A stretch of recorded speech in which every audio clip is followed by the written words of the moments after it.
vídeo anterior, vimos como funciona o sistema de transporte de massas mais utilizado no Brasil, desde que nos tornamos uma nação predominantemente urbana, o ônibus.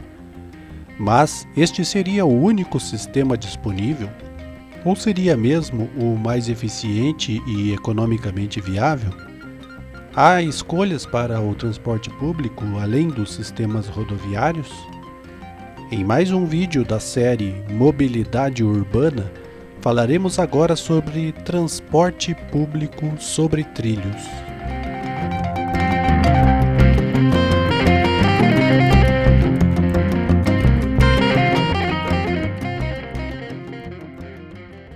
Quando falamos de transporte coletivo para cidades de grande escala, é inevitável não olhar para uma solução que inclua o transporte urbano sobre trilhos.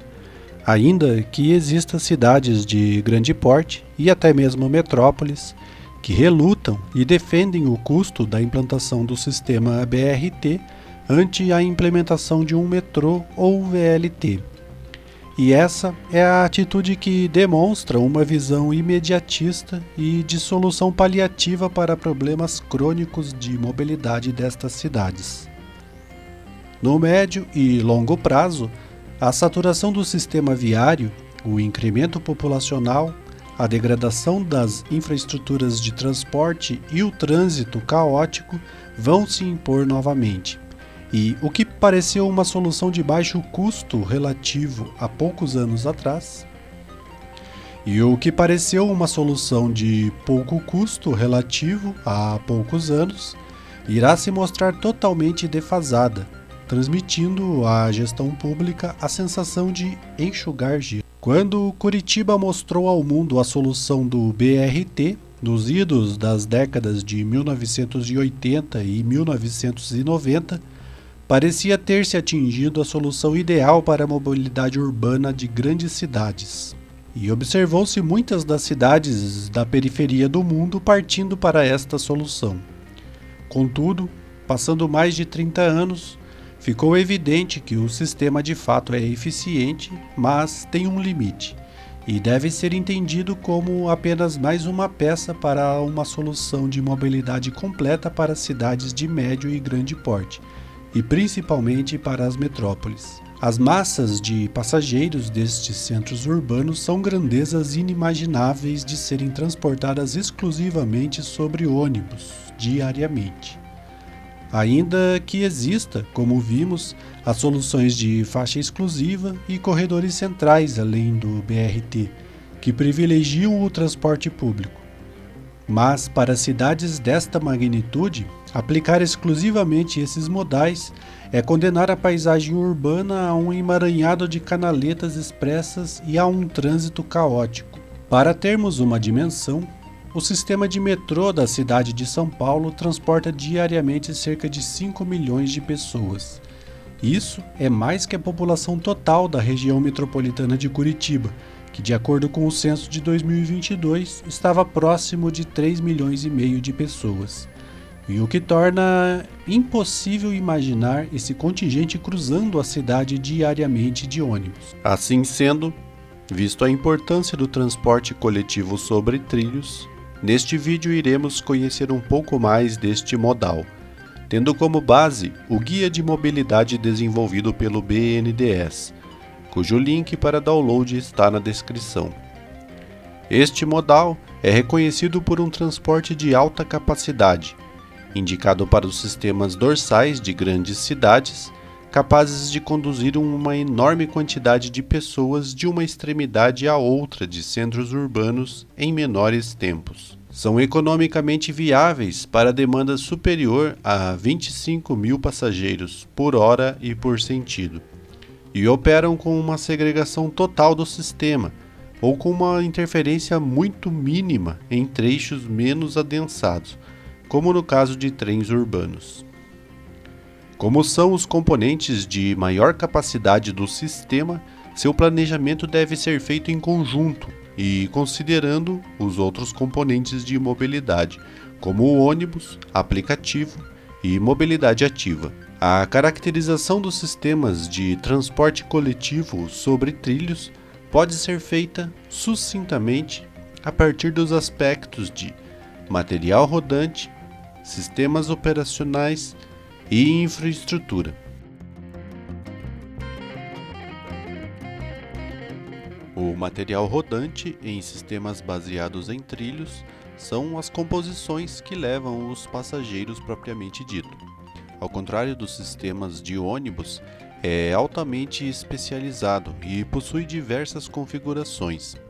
A seleção desse material abrange vários elementos, incluindo o modo de condução, equipamentos embarcados, bitola de via férrea, comprimento e número de carros, o layout, as dimensões externas, a altura do piso, especificações de tração e alimentação, o raio de curva e componentes como climatização, sonorização, comunicação, sistema de bilhetagem e monitoramento por vídeo. Esses fatores destacam a complexidade na escolha do material rodante para os projetos de sistemas sobre trilhos.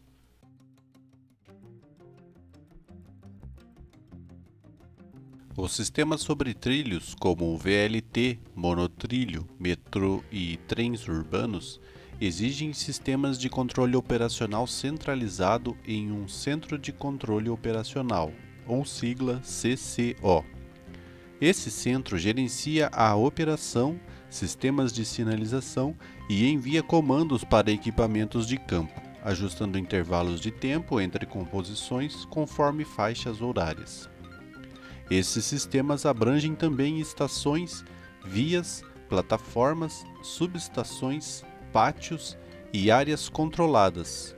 Define 5 graus de automação dos sistemas, que veremos a seguir. No grau 0, apresenta uma operação totalmente manual, sem sistemas de automação, no qual o condutor controla a partida, a velocidade, a parada e o funcionamento das portas. Os veículos operam em marcha à vista, como um bonde transitando na rua. Já no grau 1, a condução é manual, mas é equipada com o sistema ATP, que seria o Automatic Train Protection. É um sistema que evita colisões, pois freia automaticamente o veículo diante de avanço de sinal vermelho ou quando está acima do limite de velocidade. No grau de automação 2, além do ATP, possui o sistema ATO, Automatic Train Operation. Esse sistema é responsável pela pilotagem automática. O condutor precisa apenas comandar o fechamento das portas e, se o caminho estiver livre, a composição prossegue automaticamente até a próxima estação. No grau de automação 3, chamado de Driverless Train Operation, ou DTO, a operação é completamente automatizada. A presença de um piloto ou outro funcionário no veículo serve unicamente para a atuação em casos de eventuais falhas ou emergências. E no maior grau, que é o grau 4, não há pessoal dentro das composições, cuja circulação é controlada totalmente pelo sistema de automação. Dá-se ao nome de United Train Operation, ou UTO.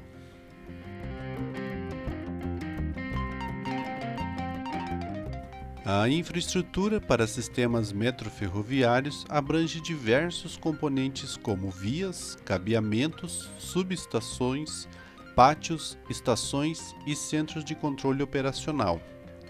As estações variam em complexidade, sendo elevadas para o monotrilho, subterrâneas para o metrô e em níveis para trens urbanos, cada uma com quesitos específicos. Os componentes incluem acessos, áreas de bloqueio com validação de tarifas, mezaninos, sanitários, bilheterias e dentre outros ambientes.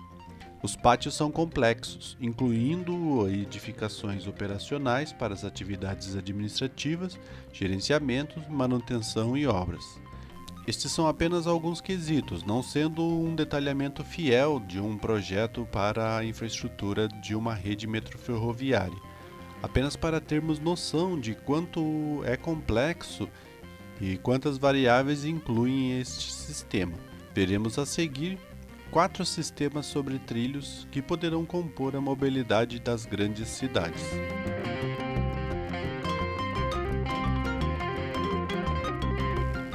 O veículo leve sobre trilhos, ou VLT, conhecido como bonde moderno ou tramway, é um sistema de trilhos com veículos elétricos de capacidades variáveis, entre 280 e 660 passageiros, predominantemente implantado em superfície. Sua via permite travessias de pedestres e cruzamentos em nível com o tráfego geral. O VLT se destaca pela inserção harmoniosa no ambiente urbano, oferecendo conforto devido ao baixo nível de ruído e baixo impacto visual. Na Europa, esses sistemas são utilizados para reformulação urbanística e desenvolvimento urbano. E aqui no Brasil, esses projetos têm a mesma função, e podemos citar como exemplo o VLT da Baixada Santista e o do Rio de Janeiro, que buscam atributos semelhantes.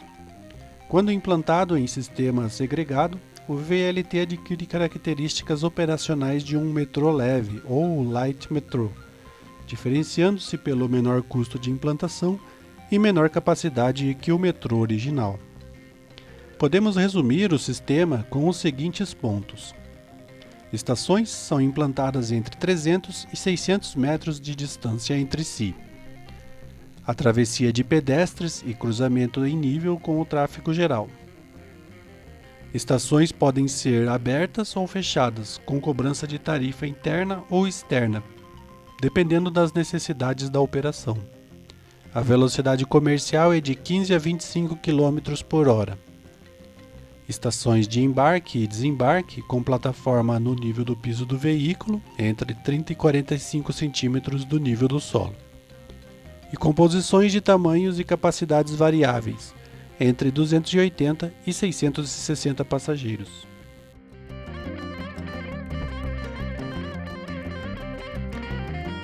O monotrilho é definido, de acordo com a Monorail Society, como um trilho singelo, único por sentido, que serve de via para o veículo de passageiros, podendo ser suspenso ou apenas apoiado em uma viga no piso. Geralmente, a estrutura é elevada, mas pode haver, em alguns trechos, operações em túneis subterrâneos. A adoção do monotrilho é recente no Brasil. O município de São Paulo possui uma linha em funcionamento implantada pelo metrô com 2,9 km de extensão, que é a linha 15 Prata, e outras linhas se desenvolvendo, a linha 17 Ouro, com 18 km de extensão, e a linha 18 Bronze, com aproximadamente 15 km de extensão. Podemos resumir as principais características do monotrilho da seguinte maneira.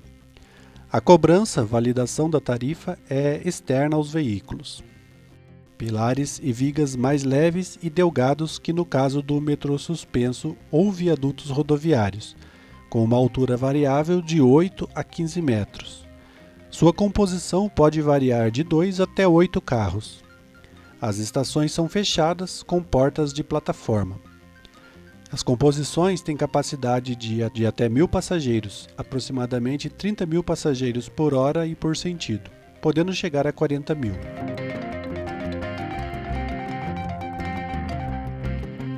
O metrô representa uma eficiente solução de alto desempenho para o transporte, com capacidade de até 80 mil passageiros por hora em cada sentido. Esse sistema é particularmente adequado para áreas urbanas densas, onde a demanda de transporte é significativa, desempenhando também um papel estratégico no desenvolvimento urbano. Operado em vias completamente segregadas do tráfego convencional, o metrô pode ser construído em vias elevadas ao nível do solo ou, mais comumente, subterrâneo. Essa abordagem é geralmente recomendada para áreas com alta concentração populacional. A viabilidade de implantação do metrô em grandes centros urbanos e regiões metropolitanas é influenciada pelos custos de investimento, prazos de construção e capacidades técnicas necessárias. O sistema destaca-se por oferecer conforto, segurança, confiabilidade, velocidade comercial elevada e, significativamente, por não emitir poluentes. Em áreas densamente povoadas, os metrôs subterrâneos evitam desapropriações, exceto para as construções de estações e poços de ventilação e emergência. Em algumas situações, pode ser construído em vias elevadas ou ao nível do solo, geralmente aproveitando antigas linhas ferroviárias, mantendo sempre a segregação total. Para atender a demanda de serviços de ônibus, a construção de estação de integração pode ser necessária, proporcionando pontos de embarque e desembarque eficientes, além de facilitar a regulação operacional do serviço. Essas estações de integração são mais práticas do que a instalação de múltiplos pontos de paradas convencionais nas calçadas ao redor das estações de metrô. Existem também alternativas de metrô, ainda não utilizadas no Brasil, que empregam veículos menores, permitindo traçados de linhas com rampas mais suaves e curvas mais fechadas. Esses sistemas, conhecido como metrô leve ou light rail, apresentam uma infraestrutura de estação mais compacta, contribuindo para custos de implantação mais baixos. Sua aplicação é adequada para demandas intermediárias, posicionando-se entre as soluções máximas de VLT e as demandas mínimas do metrô convencional. Podemos ainda citar outros pontos importantes de operação deste modal. A velocidade comercial é da ordem de 35 a 40 km por hora, pagamento de tarifa é externa ao veículo, as composições variam em dimensões e número de carros, dependendo da demanda, com capacidade de transporte de 1.600 a 2.000 passageiros por composição e capacidade de transporte de até 80.000 passageiros por hora e por sentido.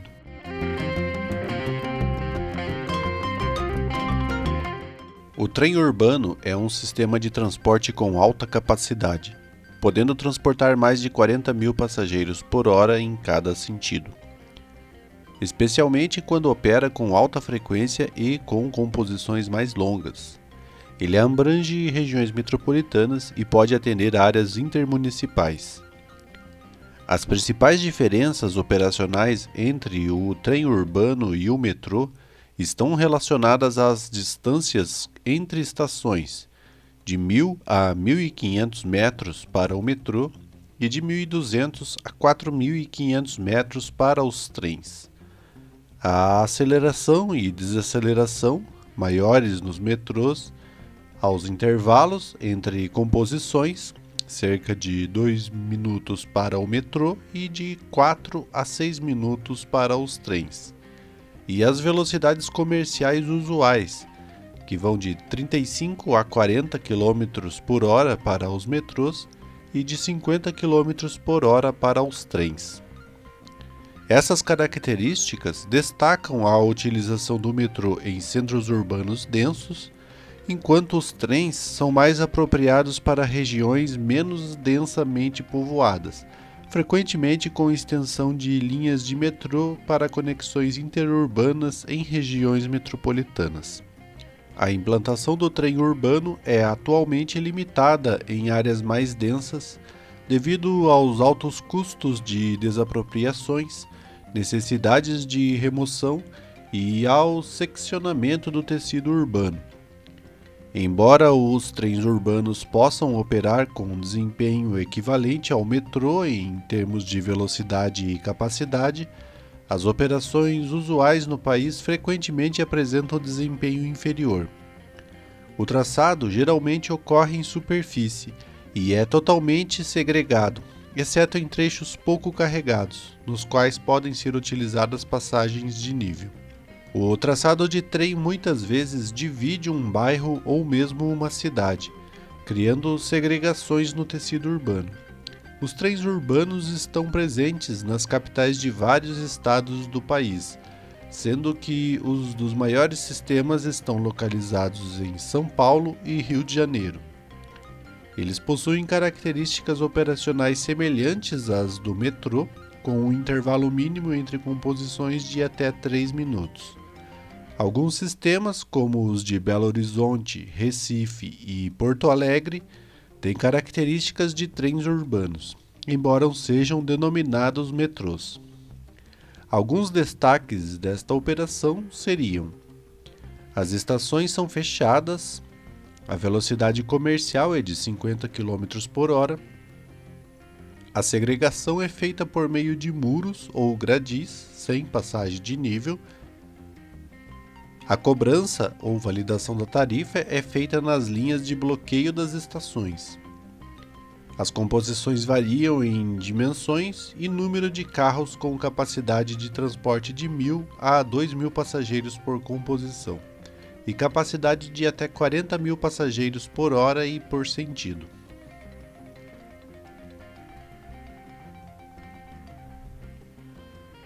Os sistemas sobre trilhos promovem relevantes benefícios econômicos, sociais e de imagem para a cidade, além de oferecer capacidade de transporte que permite reduzir os fluxos de veículos no sistema viário e os tempos de viagem para os usuários.